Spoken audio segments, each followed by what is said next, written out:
Hi, I'm Mark Thirlwell, Director of the International Economy Programme at the Lowy Institute. The economic rise of China and India is reshaping the global economy. China and India's combined population is more than 2.3 billion people. Between them, they account for more than 1 in 3 of the world's population.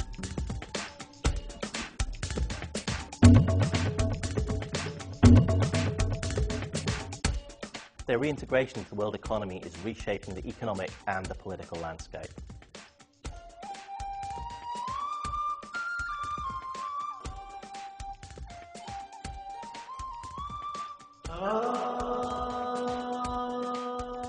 Strong, sustained economic growth has seen the combined share of the two economies in world GDP climb to more than 1/5 of the total, and further gains are ahead.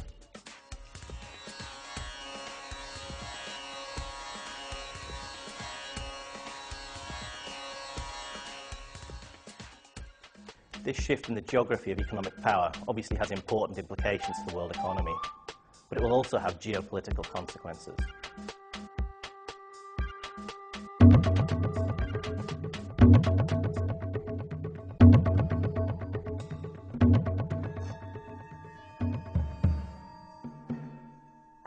The economic rise of China and India represents a major positive supply shock.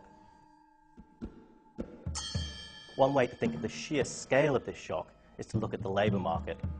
The combined labour force of both economies in 2005 was more than 1.2 billion people, or almost 8 times the size of the US workforce.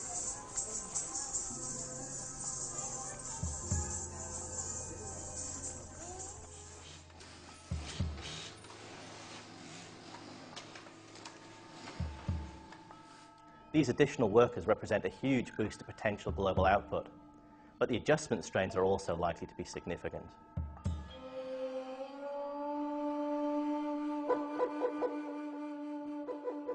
China's presence is being felt most strongly through international goods trade, where China is on track to become the world's second largest trading nation.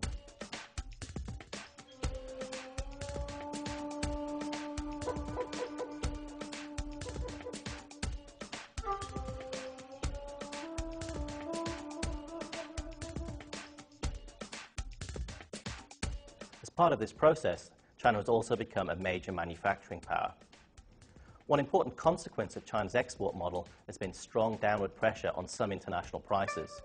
This has helped out rich country central banks with inflation control. India, meanwhile, has made its presence felt in the growing trade in international services.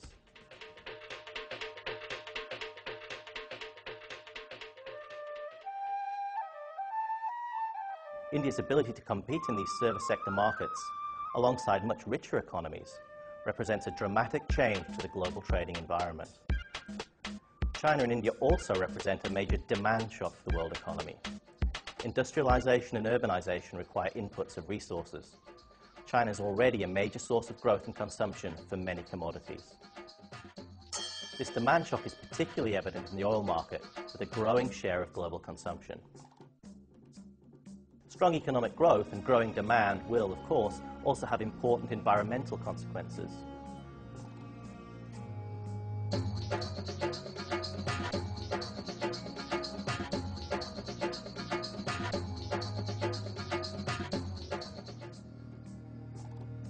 By 2004, China was the world's second largest emitter of carbon dioxide, and India the world's 5th largest, despite relatively low per capita emissions. These shares are set to grow further. Taken together, these economic shifts signal the arrival of a more Asia-centric world economy. The good news is that this represents a powerful new source of economic dynamism and rising prosperity for a large share of the world's population. Still, the shift in economic power is also likely to trigger a backlash in the developed world, as rich countries, and particularly their voters, have second thoughts about the benefits of globalization. So, managing both the transition and the backlash are two key challenges facing the global economy over the coming decade.